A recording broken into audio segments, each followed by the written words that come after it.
Tout au long de cette incroyable visite, cette magnifique flèche vous indiquera au millimètre où je me trouve dans le potager. Salut, salut! Aujourd'hui on se retrouve, on est à la mi-mai, donc on se retrouve pour une petite visite du potager, que le potager, on va pas visiter tout le jardin.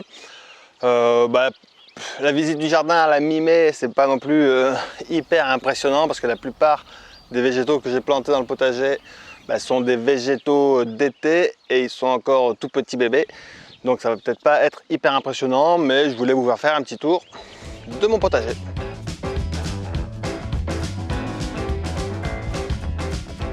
Je pense qu'on terminera par un tour très rapide dans la serre où ça a bien poussé. Juste pour vous dire que là en ce moment, donc on est la mi-mai, pendant un mois, j'ai enlevé les canards coureurs indiens du potager et ils sont cloisonnés ici dans ce petit enclos qui doit faire une bonne centaine de mètres carrés avec deux petits points d'eau. Ils sont cloisonnés ici parce que j'ai mis tellement de petits végétaux dans le potager que je voudrais pas qu'avec leurs gros pieds ils les piétinent, et puis certains petits végétaux peuvent également se faire croquer par les coureurs. Donc voilà, là le potager est sans canards pendant 3 semaines, un mois, un peu au feeling quoi. Mais bon, on ira les voir aussi je pense après, parce qu'il n'y a pas que les canards, il y a quelques plantes cultivées.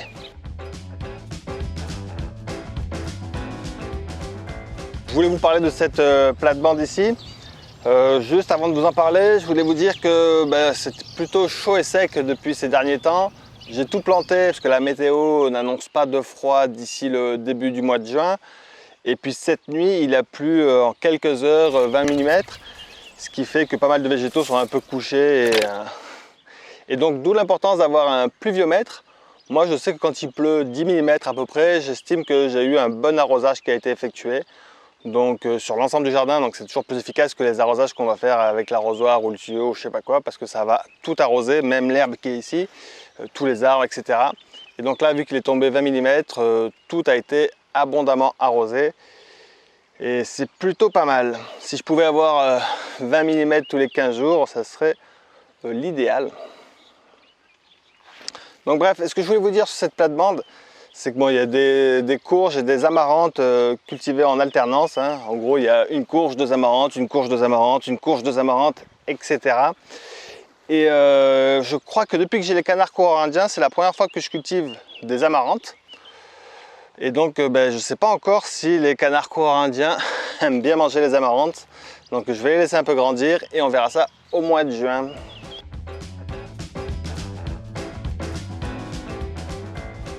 Au niveau de la tonnelle, il y a les plantes vivaces qui grimpent. Là, on voit les Akebia kinata, qui sont à la fois des plantes lianes qui font à la fois des légumes et des fruits. Ça dépend à quelle période on récolte le fruit. Donc, on peut faire les jeunes fruits peuvent se consommer comme des courgettes. Et les fruits bien mûrs sont plutôt sucrés. Et il y a tout un tas de recettes avec l'Akebia kinata. Il y a des vignes qui commencent à grimper dessus. Donc là, l'idée, c'est que ce soit recouvert de plantes pérennes, vivaces. Mais en attendant que ça soit totalement couvert de plantes pérennes et vivaces, là j'ai planté des haricots aram, plus quelques courges de siam, mais vraiment beaucoup moins que l'année dernière. L'année dernière j'avais mis quelques courges de siam et j'avais récolté, j'avais fait une vidéo, je crois 150 kg de courges de siam juste sur la tonnelle. C'était beaucoup trop, donc là j'ai mis juste 1, 2, 3, 4, 5, 6. J'en ai mis 6 en me disant peut-être que les limaces vont en manger une ou deux. Parce que comme j'enlève les canards pendant un mois, les limaces doucement pendant un mois, s'il fait humide, elles rentrent dans le potager. Bon là j'ai toujours pas d'attaque de limaces, sauf à un endroit là-bas, je vais vous montrer. Bref, ce sera surtout des haricots qui vont grimper là-dessus. Tout ça pour dire ça.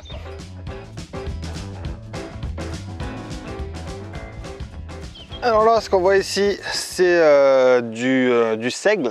Du seigle semé cet automne. Là, la forte pluie, presque tempête, a couché pas mal. Mais on voit que le seigle a bien poussé.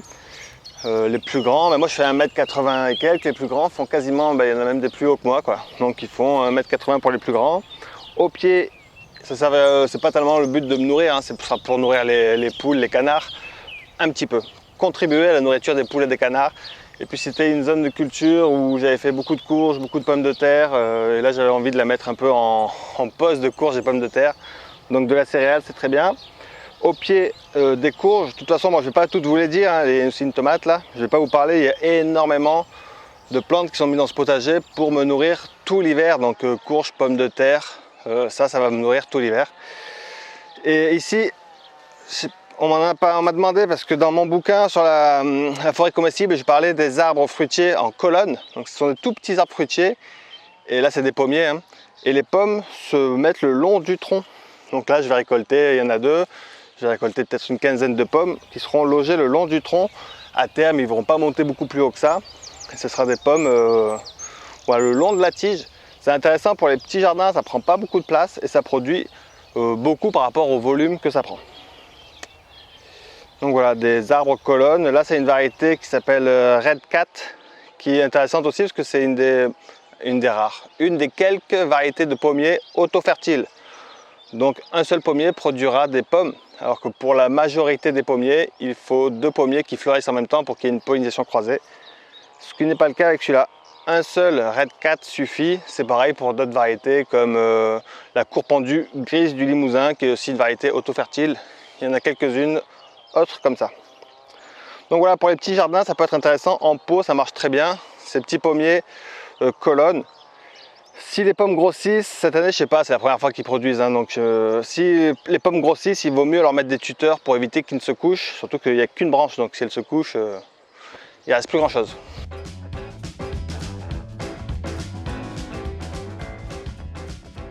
Bon, juste à côté, il y a le petit potager de 20, souvent je dis 20 mètres carrés, mais en vrai j'ai remesuré, c'est plus 25 mètres carrés. C'est pas évident de mesurer parce qu'il y a une courbe, mais on est plus proche des 25 mètres carrés que des 20 mètres carrés.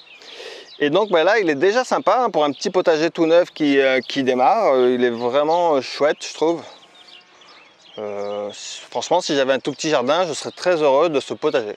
Donc ce jardin là de 25 mètres carrés, il a été lancé dans la première vidéo 3 trucs à faire au mois de décembre. Et là depuis, il y a déjà eu pas mal de récoltes de laitues. Ouais, toutes les laitues, enfin non pas toutes les laitues, toutes les laitues rouges ont été récoltées. Maintenant il va y avoir des laitues vertes à récolter. On récolte pas mal d'épinards, les épinards produisent très très bien. On a récolté pas mal de choux également. Prochain truc un peu nouveau qu'on va pouvoir récolter, il y a du persil qui arrive. Il y a les pois à rames qui sont bientôt récoltables. Enfin, on peut commencer à manger les petites gousses et comme ça, mais on va attendre un petit peu quand même pour les récolter. Ensuite viendront là les choux. Les choux dans mon jardin, de manière générale, je pense que j'en ai planté un peu trop cette année des choux. Pourquoi est-ce que j'en ai planté trop cette année? Parce que l'année dernière, on a eu une saison hyper pluvieuse, hyper humide, et du coup, ça a vraiment bien marché les choux. Je me suis dit, si jamais cette année, il pleut tout le temps, il fait froid tout le temps, je serais content d'avoir des choux. Mais a priori, cette année, il ne va pas faire aussi froid et pluvieux que l'année dernière, a priori. Du coup, j'ai trop de choux. Pourquoi est-ce que j'ai trop de choux? Déjà, ça prend de la place. C'est assez gourmand comme légume.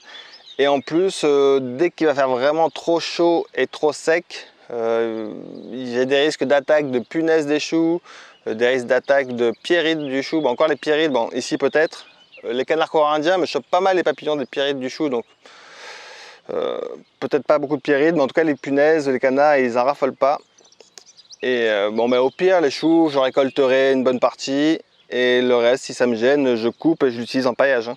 Et là, donc j'ai mis un bambou ici, avec des ficelles, et c'est des haricots à rames qui vont grimper. Comme derrière, il y a les pois à rames qui grimpent, ici, ça va être les haricots à rames qui vont grimper.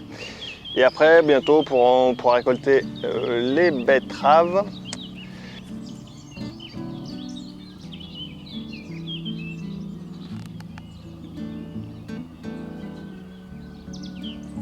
Et sinon, tout le long de la clôture, j'ai planté des courges courgettes amarantes un petit peu, enfin surtout courges courgettes.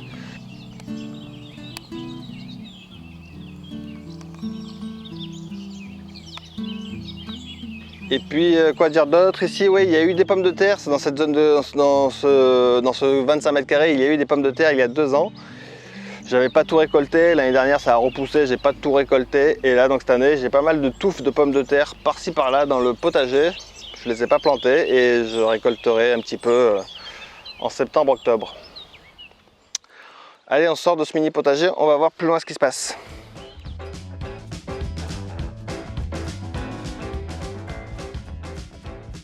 Bon, ici on a encore une ronce et un pommier. C'est la tempête qui a fait un peu bouger la ronce. Normalement la ronce elle est plutôt accrochée dans le pommier. Voilà, un truc comme ça. Ce petit endroit surélevé me donne des pommes et des mûres. C'est une ronce sans épines hein, qui fait des très gros fruits. Elles sont un peu moins sucrées que les ronces sauvages, que les mûres sauvages, mais elles sont beaucoup plus grosses, donc c'est intéressant pour tout ce qui est confiture, cuisine, etc. quoi. Ça fait vraiment des plus gros fruits. Et puis l'avantage majeur, c'est qu'il n'y a pas d'épines, donc on peut farfouiller sans se piquer. Et je vais vous montrer derrière, ouais, la zone à pommes de terre, ici même.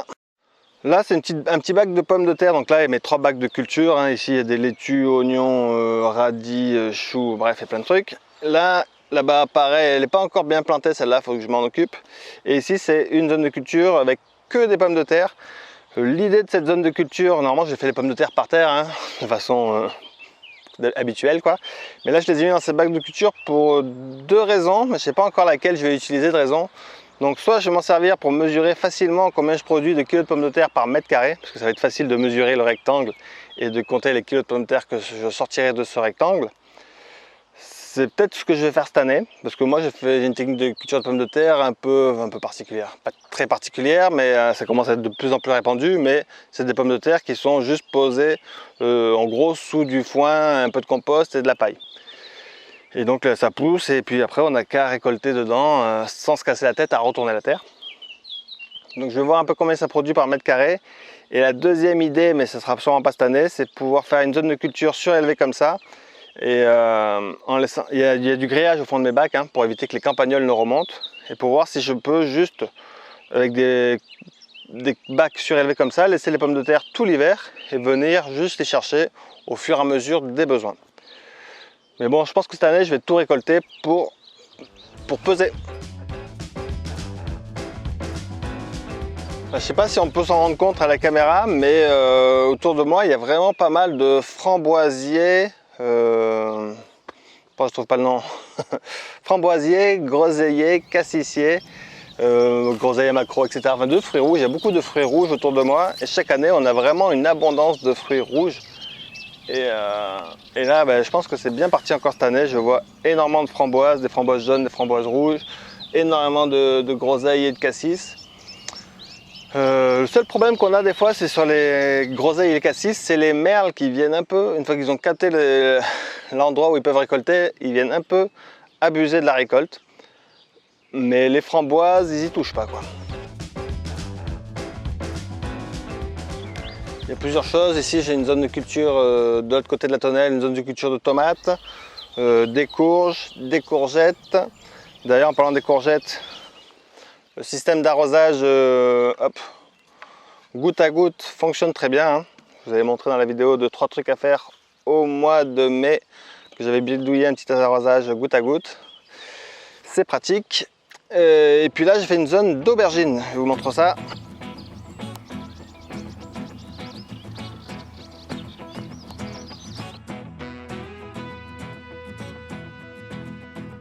Un petit artichaut. Qu'est-ce que je veux dire? Pour l'instant, j'ai pas trop de zone d'artichaut parce que ça prend vraiment beaucoup de place. Ça va encore grossir, ça prend énormément de place. Mais c'est pas impossible que dans les années à venir, je colonise une zone de forêts comestibles pour faire des zones d'artichauts où ils pourront prendre de la place sans trop bouffer sur le potager. Bon, pour l'instant, je suis pas hyper fan d'artichauts, on s'en fiche un peu. Donc il y en a un ici, dans la zone des fruits rouges. Ici même, j'ai mis quelques piquets avec du grillage que j'avais. L'idée est de faire grimper donc des haricots à rames là-dessus. Il y a aussi quelques betteraves et aussi il y a aussi des salades et des tomates. La tomate aussi, c'est bien sur le grillage, c'est facile à accrocher. Donc là, l'idée, c'est de me faire un mur de haricots. Je vous montre cette zone parce que c'est une des zones, c'est la seule zone où j'ai des petits problèmes de limaces. Pourquoi est-ce que j'ai des petits problèmes de limaces alors que j'ai tout le temps des canards coréens dans mon potager? Tout simplement parce que là ça fait depuis le 10 mai que j'ai enlevé les canards corindiens. J'ai préparé la zone de culture, j'ai planté les haricots et juste ici j'ai une zone avec des arbres fruitiers, des herbes hautes un peu plus sauvages et du coup elles ont 1 mètre à franchir les limaces pour arriver ici où j'ai mis de la matière en décomposition, donc ça les attire, elles viennent, elles mangent la matière en décomposition, elles voient aussi qu'il y a des petits haricots et des petites laitues, du coup elles attaquent un peu les haricots et les laitues. Donc bon, ça va, c'est pas dramatique hein, parce qu'elles viennent juste d'arriver, les haricots ils commencent à grimper, quand ils se seront un peu élevés, ils seront à l'abri, quand il fera vraiment chaud et sec, ils seront aussi protégés. Donc ça va à peu près, mais quand même le matin, quand j'y pense, un matin sur 4, un matin sur 5, je fais un petit tour ici et je prends des limaces que je vais donner à mes canards parce que là où ils sont peut-être en manque de limaces. Donc voilà, si je faisais rien ici, peut-être que j'aurais trop d'attaques. Je vous en reparle dans 15 jours quand je ferai ma vidéo du mois de juin.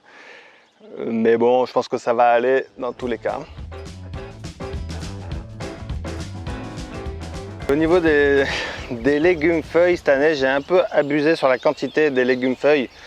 Les épinards, ça va parce qu'on arrive à les manger, on adore ça.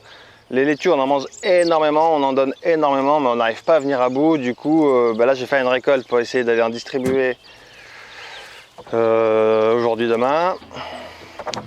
Il y en a vraiment beaucoup, quoi.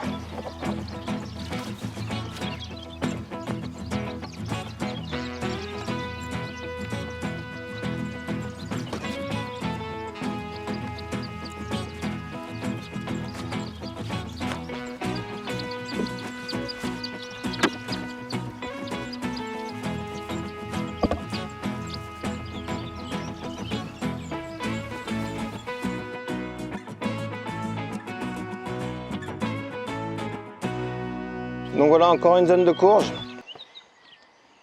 L'idée c'est vraiment de ce potager extérieur, c'est la priorité, c'est de me produire de la nourriture, une partie de ma nourriture, mais pour toute l'année. Donc je ne fais pas que des légumes qu'on va manger en été, je fais beaucoup de légumes qu'on va manger en hiver, comme des courges.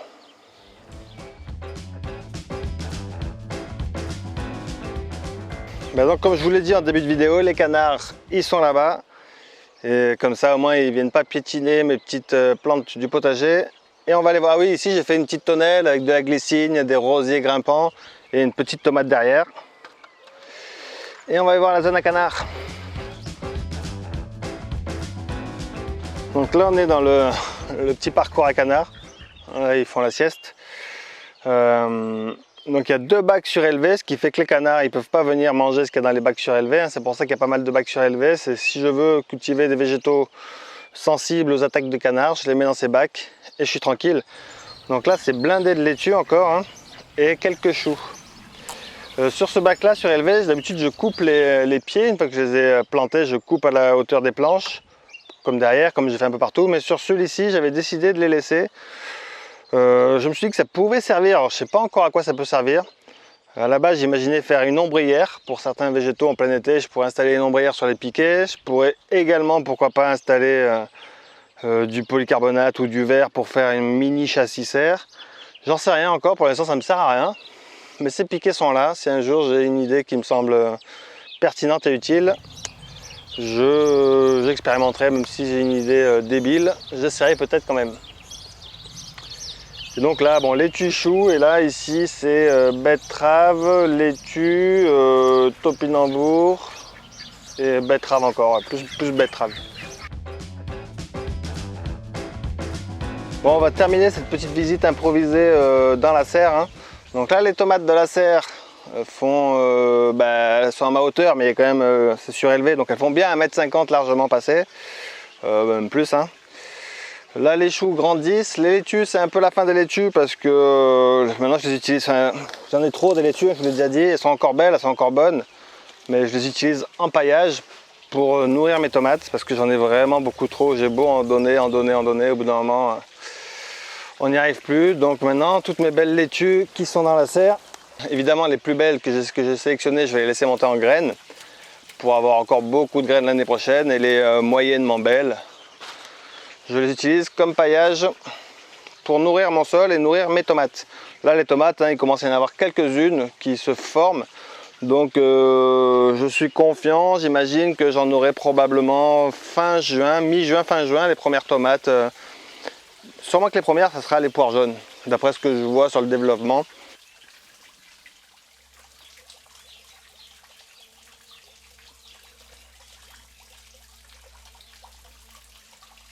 Ici, il y a les concombres qui commencent à grimper, il y a des piments de Cayenne qui sont en train de se faire, quelques haricots.